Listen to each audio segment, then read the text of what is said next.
How can I understand the impact of trauma on the foster kids in my care?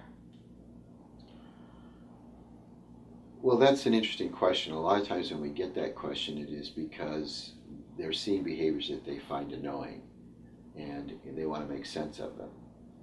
Uh, the reality is that we really don't prepare foster parents well to take on the kids that they're bringing into their home. Not all foster parents. Some are really very well educated about it, but you don't know what their real history is or what their arousal patterns are.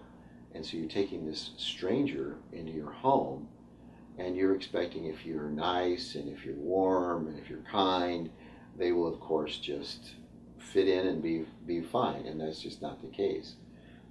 Let me give you an example. You are being raised in an environment where every time somebody gives you a particular kind of look, you know that right behind that's going to be a kick or a bite or a slap upside your head. And so you associate that look with all of this pain.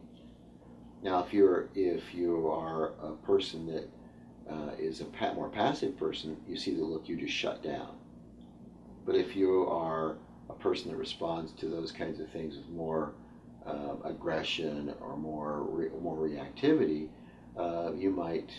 you get the look, you may get in the habit of just attacking that person because you know it's coming.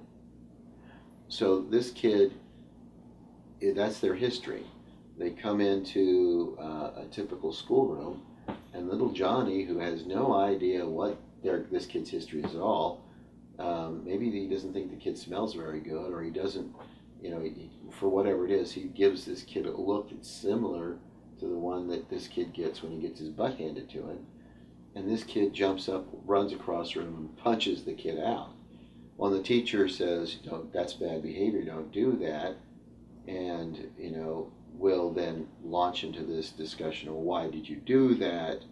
And do you know how much you hurt his feelings? And which is a ridiculous conversation to have, because the kid was behaving exactly right based on his history of experience. And this kid gave him a look that was provocative from his history. Now, can we let children be beating up on each other? No, of course not. But the foster parent is going to get that call, and instead of seeing it for what it is, which is the accumulation of a history, what they're going to do is consider it bad behavior, and we need to fix that behavior. And that's not the case. The behavior is actually congruent with the history. The answer is really to get the kid into a relaxed state where we can help them be resilient and be able to learn and get some different experiences. It will take time. And they may never really feel comfortable with anybody giving them the look, but maybe they can learn not to punch people out when they see the look. So it's interesting because we don't prepare people well enough to recognize what it is they're dealing with. And this really goes back to the early, what I call the Vienna era of psychology and the influence of the psychodynamic folks